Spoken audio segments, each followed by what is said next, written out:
The Night Circus, Aaron Morgenstern. This is a standalone novel with a strong sense of place and mood, designed to pull you forward through atmosphere, voice, and momentum rather than lore. Choose this if you want wonder without homework. It reads like a self-contained experience. You are not signing up for sequels or a wiki. The prose leans lyrical, but the chapters still move. The setting is a roaming circus that feels timeless. If you usually quit fantasy because of maps and invented languages, this is a softer entry.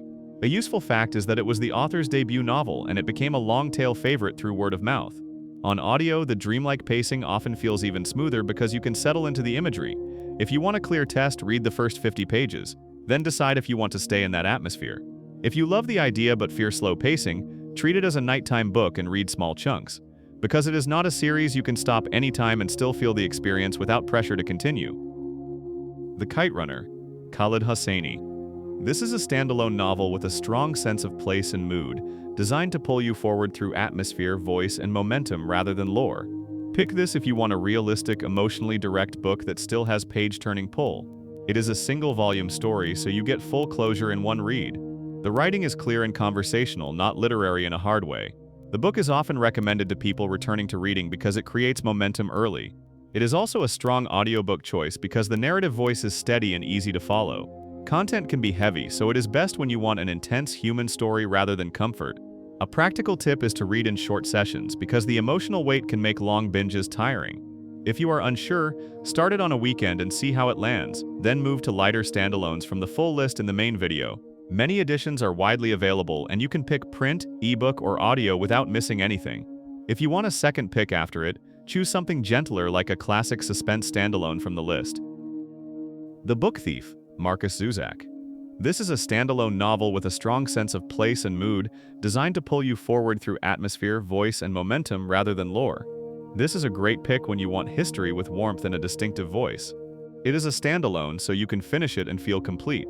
The writing is approachable, with short sections that keep you moving. It balances darkness with tenderness, which is why many readers remember it for years. If you avoid long classics, this can be a bridge into older settings without older prose.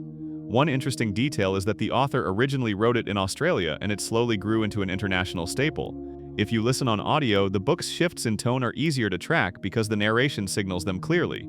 If you want a quick test, read one chapter a day for a week. That pacing keeps it steady and prevents burnout. It is also easy to recommend as a gift because it works for many ages and reading levels. If you want something darker next, the long video explains how to move up in intensity without jumping into a series. The Shining, Stephen King. This is a standalone novel with a strong sense of place and mood, designed to pull you forward through atmosphere, voice, and momentum rather than lore. Choose this if you want a tense, classic horror experience with clean, readable prose. It is a complete standalone story in one volume. The setting is an isolated hotel in winter, which creates a strong pressure cooker feeling without needing complex backstory. The book is longer than the other standalones here, but it stays accessible because scenes are built around clear moments. An honest caveat is that it can feel intense, so it is not the best bedtime pick for anxious readers. A useful fact is that the author wrote it early in his career, and it became one of the defining modern horror novels. There is a later related novel, but you do not need it for satisfaction. If you want a lower pressure start, try the first quarter and stop if the tone is not for you. Full guidance on intensity is in the long video. Station 11. Emily St. John Mandel. This is a standalone novel with a strong sense of place and mood, designed to pull you forward through atmosphere, voice, and momentum rather than lore. Pick this if you want a modern literary novel that still feels propulsive and easy to follow. It is a standalone with a clear beginning and a strong finish. The tone is reflective, but the chapters give you forward motion. The setting has a post-pandemic backdrop handled in a focused and human way rather than as an action plot. If you like thoughtful sci-fi ideas but hate dense science explanations, this can be a perfect bridge. One interesting fact is that it won major awards and stayed popular because it works for both literary readers and genre readers. It is also an unusually good recommendation for couples or friends to read together because there is a lot to discuss without spoilers. If you are sensitive to pandemic themes, save it for when you feel emotionally steady. Otherwise, it is one of the safest modern standalones to try. Rebecca Daphne du Maurier. This is a standalone novel with a strong sense of place and mood, designed to pull you forward through atmosphere, voice, and momentum rather than lore. Choose this if you want a classic that reads modern, with tension built from atmosphere and social pressure. It is a standalone and one of the clearest gateways into older fiction. The prose is elegant but not dense, and scenes are easy to picture. A useful approach is to read it like a suspense novel, one chapter at a time, and let the unease build naturally. One interesting fact is that it has had multiple screen adaptations, including a famous film version, which speaks to how visual the writing feels. If you are new to classics, this is a better first step than many longer 19th century books. It also works well on audio because the language is rhythmic and clean. If you finish it and want more in the same lane, the long video gives several next step paths. For a one-book classic that does not feel like homework, this is hard to beat. The Night Circus, Erin Morgenstern. This is a standalone novel with a strong sense of place and mood, designed to pull you forward through atmosphere, voice, and momentum rather than lore. This is the standalone I recommend when your main goal is pure immersion. It is not plot homework.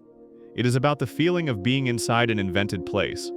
If you struggle with attention, this can help because it rewards slow reading rather than racing. A practical trick is to pair it with a simple routine, 10 pages each night, so the imagery has time to settle. The book also fits readers who normally prefer films because it is built from vivid scenes. If you want something more grounded next, switch to the realistic pics in the guide. That contrast keeps reading fun instead of forcing one mood. It is also a good palate cleanser between heavier books because the focus is on atmosphere more than stress. If you want a single standalone to reread, this is a common choice for that role. The Kite Runner, Khaled Hosseini. This is a standalone novel with a strong sense of place and mood, designed to pull you forward through atmosphere, voice, and momentum rather than lore. This book is a strong choice when you want a standalone that feels important, but still readable in everyday language. It does not require genre knowledge. Many readers use it as a first step into contemporary literary fiction because it is direct. If you are worried about emotional heaviness, plan a lighter book right after it. The long video pairs it with calmer options so your reading stack stays balanced. If you read mostly non-fiction, this is a good fiction entry because it is grounded in real human decisions and consequences. If you are choosing one standalone for a book club, this is a safe option because discussions come naturally. Use the main video to pick the right intensity level before you start. It is widely taught and discussed, but you do not need any background to follow it.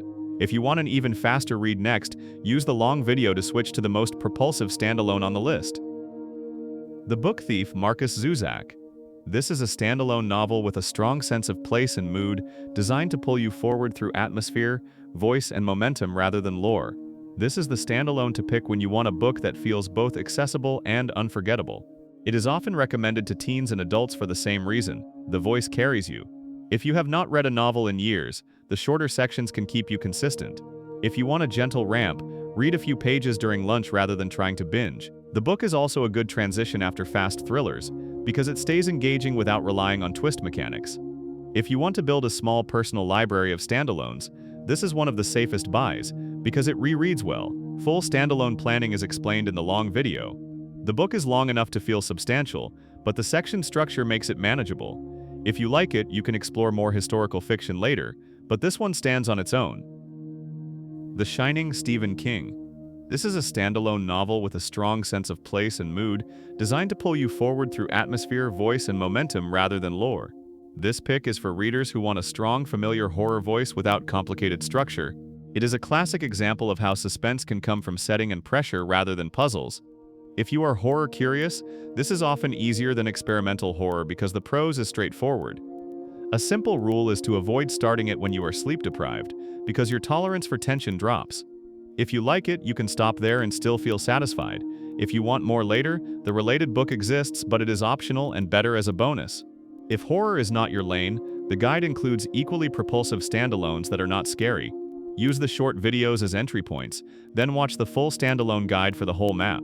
If you are deciding between this and a thriller, pick this when you want dread and atmosphere rather than puzzle solving. The long video includes a simple comfort level checklist, so you choose the right time to start. Station 11, Emily St. John Mandel. This is a standalone novel with a strong sense of place and mood, designed to pull you forward through atmosphere, voice, and momentum rather than lore. This is a smart standalone if you want something modern, thoughtful, and still easy to track. It works for readers who like ideas but who do not want technical jargon.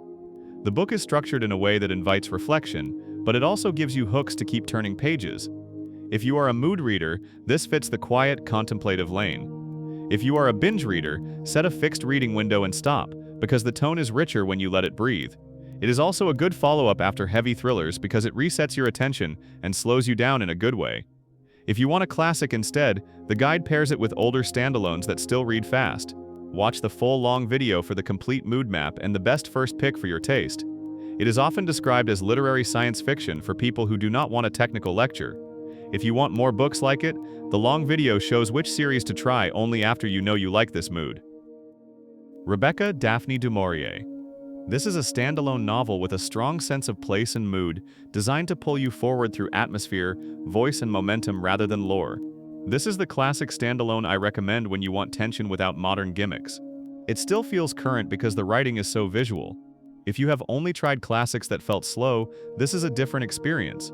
The chapters build pressure in small steps and that keeps it readable. A practical tip is to read it in the afternoon rather than late at night because the atmosphere can linger. If you finish it and realize you like this style, you can explore more du Maurier later, but you do not need a series plan. If you want a one-book list that covers multiple moods, the long video puts these titles into a clean choosing system. Start with one of these 6, then decide if you want to expand into series later. If you want a quick classics habit, read 1 chapter per day and stop. The tension carries you back the next day. When you finish, use the guide to decide whether your next standalone should be warm, dark, or thoughtful.